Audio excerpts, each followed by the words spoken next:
Hi guys, welcome to another vlog with my Bmw E30, and today I'm building something pretty cool. I'm building my rollover jig. So right now the car is on 4 jack stands. A lot of you guys have commented it's unsafe, which it actually is because now the car's so light. Look. Yeah, that's crazy. What's this? Yeah, literally, the car is so light now. I've already started organising everything, and the only instructions I have is a diagram. I mean, it's not terrible, but it's so vague. No, the engine hoist was a lot worse. That was like a diagram like this, which was unclear, and everything was too small. And it wasn't correct. It wasn't. We didn't have the right bolts either. Exactly. But we managed to make that work. This is a bit bigger on scale, and I mean, we have to do it properly because we don't want the car to just fall on the floor. And then it will be a write-off. Then it will actually be for the scrapyard. But yeah, this is what I've got. Let's start building it. Hopefully it goes smooth. Alright guys.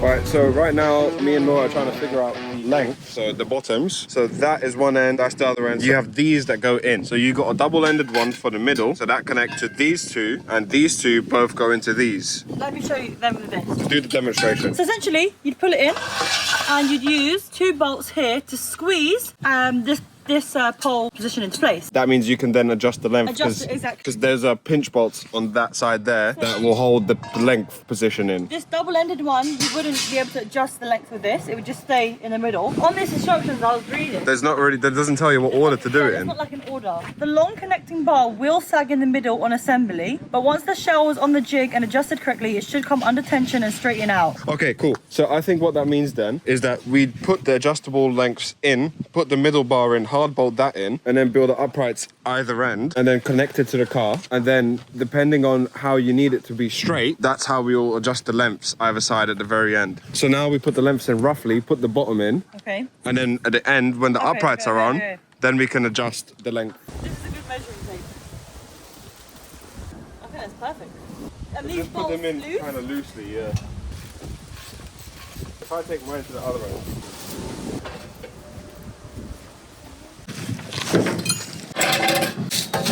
I'm not gonna miss going under this car. Oh, especially on this fucking driveway. This floor is so bad. How it's sagging proper. Yeah, so the instructors did say it's going to sag. So maybe that means we are doing it right. So essentially the upright bits on the left and right still under the car. Yeah, so it's still short. So we need to adjust the lengtheners on both left and right side. I think we'll do that now. Longer. I'll do the bolts and you pull out. That looks good. Do the same thing at the back. Let me just literally explain the issue of the driveway. See how this got a ledge here? This issue, there's one here. There's a ledge that goes all the way here from the front to the back. Oh, we have like 6 different angles. There's another. There's just everywhere, there's just cracks in the floor. And not only is it bad for your knees and legs and back and everything to be under, it's also really bad for things like jack stands and this, to be honest. But I'm not ungrateful. And you know what else I just realised of it? This part where I'm pulling out now, it goes up. Go on. It passes it. Yeah? Yeah. Hey, I can drive the car again. I can push it to a car meet. Imagine going to a car meet and you see an E30 shell pulling up. You know, I'm actually really excited because the way it's just going smooth, I don't want to jinx it. And you say to me, no.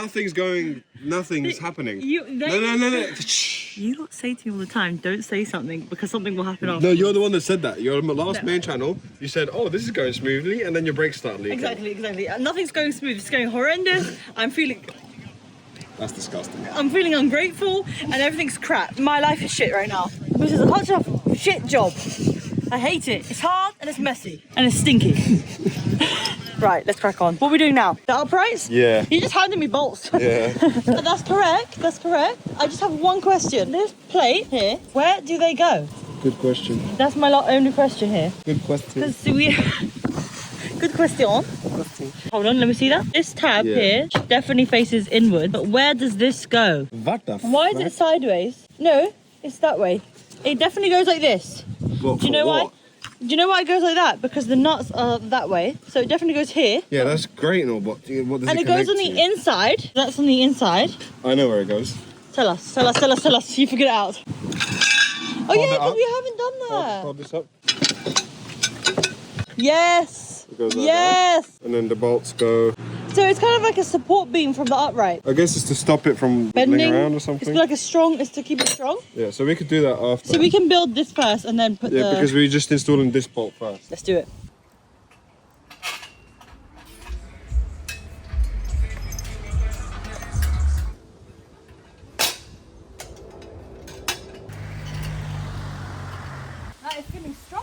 Alright, so we've got the upright in, so this is height adjustable essentially. This big bolt will adjust the height of this, so basically this bolt pushes it up. And then the same as the middle bit, you've got these pinch bolts That hold it into place. that basically hold it into place, yeah. When the car's on this stand, we use that long bolt to adjust the height. Yes. Okay, And we do bit by bit, front, back. To make sure it's equal. Yeah. We've got to do bit by bit. Okay, let me put my 2 in as well.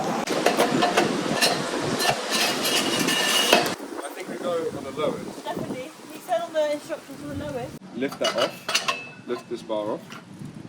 That goes there. Oh shit, look.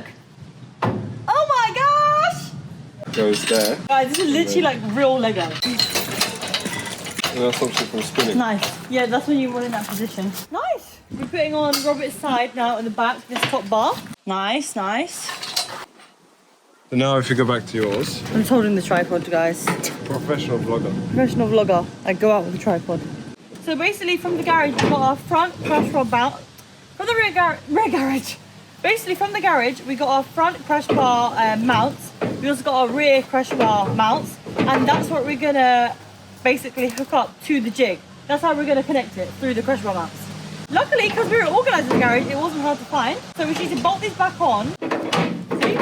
Nice. Robert, I'm gonna go check the bags. What bags do you have? You know how we were just trying to mount the front crash bar into the car and we couldn't find them 2 bolts? That's got nuts.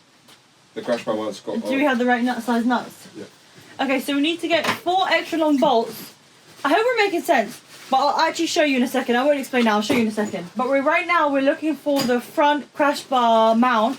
There's 4 bolts that mount the crash bar mount onto the shell or the chassis.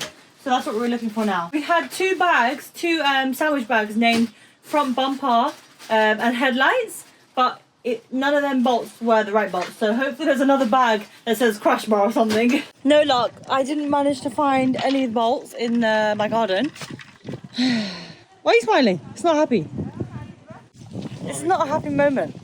If you just look closely, it would appear to me that I have found bolts that fit. And they're installed. No! How did you do that? In that time I went to the garden and back, you found extra bolts? Oh, no way. Damn. Thankfully, you're a hoarder and keep bolts. Look, this is Robert's hoarding box. I call it the weight-saving box. Yeah, any bolts I left over from jobs. Damn, we are lucky then. Now, the only issue is we need to find a long bolt. 4 long bolts. The nuts for the crash bar. So, yeah, we didn't... Actually, I think I'm just missing one nut. One nut that was very fucked. I remember it being fucked. Remember I had to use the extracting socket to get them off? Yeah. Yeah, that one of them. So do we have any nut in your... Sorry. Do you have any nuts in your extra box? I have extra nuts, yes. They're not for use. Let's have a look. So we've got a nut here. We've got the nut here. That's good. Rear crash bar on one side sorted. And then what about this one? Then we've got a nut on one side. You can see how chewed up it is. Literally. Maybe that's why we threw away the front ones. Maybe that's why they were fucked. Maybe. And you know what? When we started this build, we started with the front end, and I don't think we realised how important it is just to keep everything, and also the organisation. So it's very likely we could have just thrown it away and thought, oh, we'll get new ones, and not thought much of it. And this from your extra books, that looks like it fits. Hoarding comes in clutch once again. Damn! So the next time you tell me, oh, why are you keeping all these old nuts? You can remind me of this situation. And look, even this chewed up one, we can fuck this one off. And give it a little refresh. And look, we don't even need to refurb the nuts or nothing. Look at because that. we've got a brand new one on it already. Bargain. The long ones, however, I think we're gonna have to go shop for. And I want to explain to you all what we mean by the long ones. So essentially this metal bar here gets mounted to the front cross bit, through the front, like that. And then this needs to go to the car. So this connects the car to our jig. We put the nut like this down, whatever. Yeah, that's good. That's a good diagram. Come on, Rob. That's really good. So it'll sit like that through the tube. Yes, Rob. And it needs to come out the other end so we can put the nut on it. And yes. then squash it on, and then basically we have it mounted to the jig. Have we kind of figured this out? I think so. No, it's not good. No, this is going terrible. We're really struggling. All the shops are closed. Can't find the bolt. Don't know the size. It's unstable. Say it's all fucked. It's terrible. It's fucked. Throw it all in the bin. We are back from the shop, guys, and not really good news, but not the worst news in the world. So the bolts we're looking for, the long bolts, are M10 by 130 millimeters, which none of the stores have. So we won't be able to complete the job today. However, on Amazon, I've ordered 4 of them bolts for £10. So they're £12 plus like extra fast delivery to come tomorrow. Tomorrow before 1 p.m. And I don't think that's a bad price. I'm going to have the bolts and be able to finish it tomorrow. Bolts and nuts. Bolts and washers. And washers bolts. And crush washer as well. Yeah, you can't complain. And that means tomorrow you will see the car upside down on its side if we've done everything right. To prepare for tomorrow, we're going to lengthen the ends. So on the adjustable sides, lengthen it to allow some more space here. And we're also going to put on the L metal shaped panels here with the square securing plates to them. No.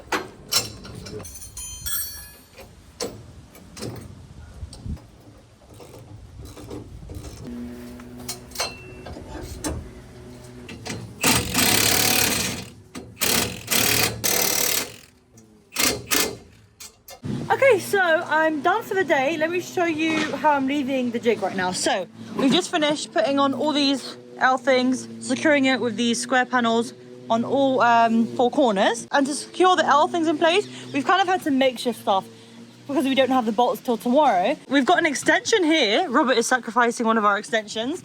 We've got a screwdriver attachment thing here.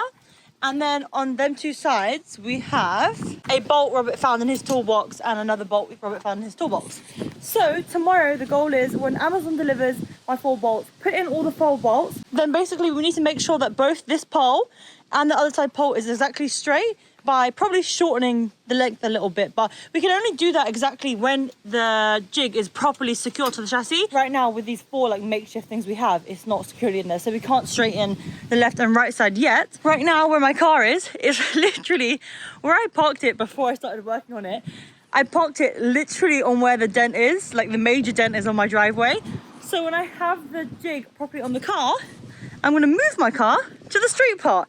Which actually is a pretty decent size, so I'm happy for that. And this little dent can be forgotten about. So yeah, that's it for today, guys. My bolts will come tomorrow. I'll do it, and you will see the car on its side and upside down tomorrow. See you then. Okay, so it's actually not the next day. It's actually a couple of weeks later since I filmed this video. The long bolts have arrived and they are on the jig and they are working. Let me show you. This is the long bolts that came from Amazon and they are perfect. They go all the way through this L panel, through my crash bar on the other side, and I can do them up nice and tight. It also works at the back, so yeah. That's a bonus. I'm actually starting with a positive. Can you feel that there's something negative coming? Because there kind of is. But it's not the worst thing. I was looking, hi Rob. Hello. Can you tell it's also got colder where we are? Yeah. It's fucking freezing. Yeah. So I was looking on the instruction sheet that we have, the minimal instructions that we actually have. I was reading through it and there was a bullet point that made me realize, oh fuck, we're not going to be able to do a 360 with the jig, how it's mounted. There's something wrong. It said that each point of contact from the jig to the car has to have 2 bolts from the jig to the car, right? So from the physics aspect, essentially the reason that is because if you just look at this right now, Yeah.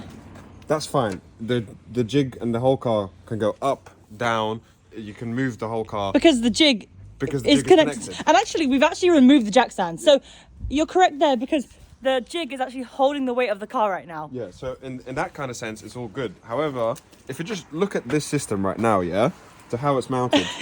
Look, so there's 2 holes, There's only 1 bolt we're making use of. It's not even that. You have to think of pivot points. This might be a little bit advanced. I know it's a bit advanced. Yeah, I'm just thinking.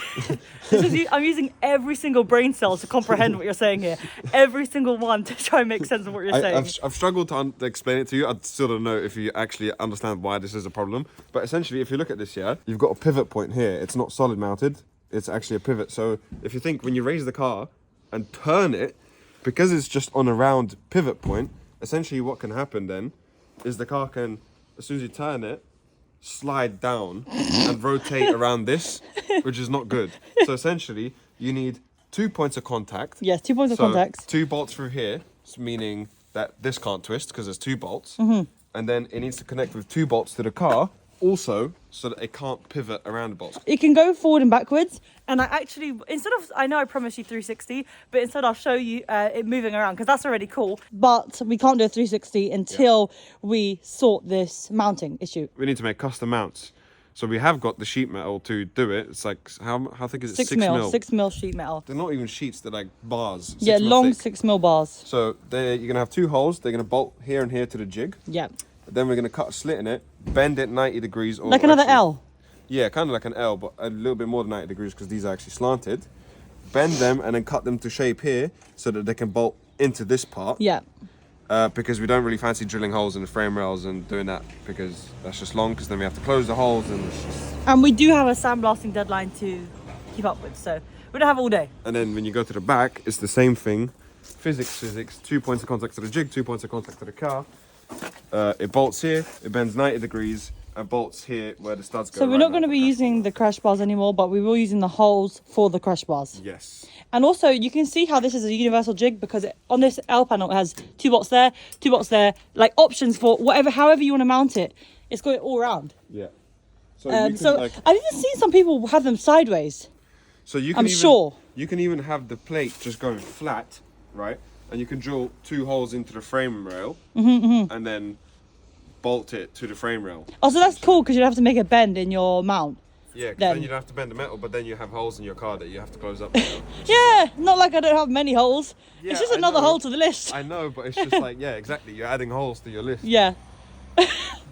Holes. I mean, I'm actually gassed because, like I said, step closer to the sandblasting, and we do have an issue, but we do have a solution, so that's one good thing. Shall I move it around? Theoretically, you should be able to do this with one person. Number 1, I'm not the strongest person, but number 2, there's a ledge. And actually, I can do that right now for you guys. I can, like I said for you earlier in the video, I'm going to move the car from the ledge to there. Why does it look so slanted? I actually don't know why I parked it there in the first place. Let's move it. Oh my god.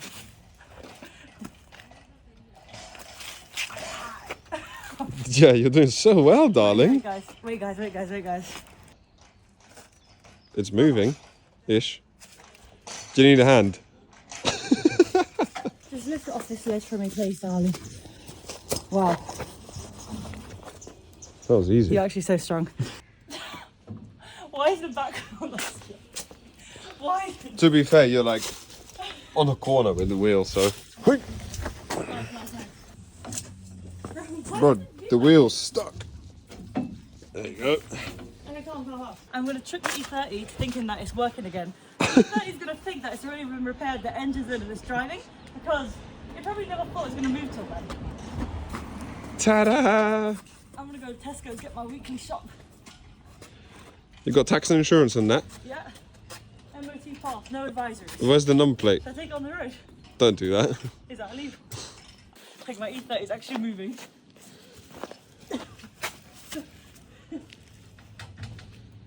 Yeah, I'm just going to parallel park the E30. Now that is slanted. Now look how close. Look at that. Press side. I can fit my another car here. I can put my MX-5 next to it. Look. I don't know about that. Yeah, look. Bro, look how much space I have now. Nothing. Yeah. And also look, even though I can't do full 360, the car's still shaking. It's like a semicircle for you guys. Semicircle? Just a little wobble. I mean, it's a little bit far off a semicircle, No, it's a semicircle. A bit long till we do the 360, but I'm going to do the custom mounts on the main channel. So the main channel, you'll see it upside down.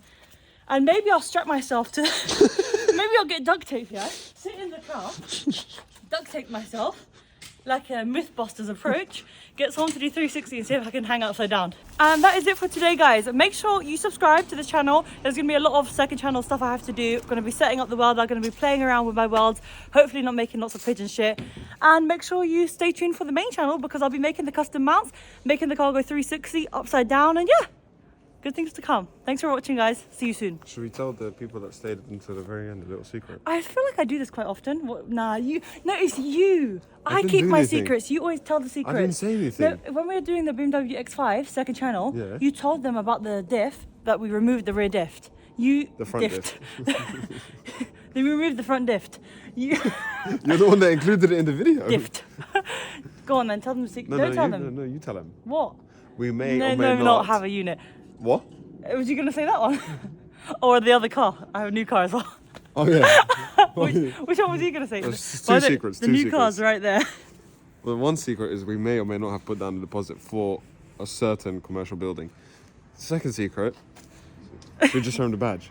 Just show him the badge. Wait, come here. I shouldn't be doing this. I don't know. What secret am I going to tell them next week? I'm going to have no more secrets. Wait, I'm covering the camera. Yeah, stop that. They can literally probably... Okay, don't worry. You might see it in the background. We might blur it out. But what am I going to tell them next week? I don't know, there's always secrets to our stuff anyway. We're always 2 steps ahead. 2 steps ahead. Oh yeah, like, what's that guy's name? Nico Avocado. Yeah, 2 steps ahead. I'm always 2 steps ahead.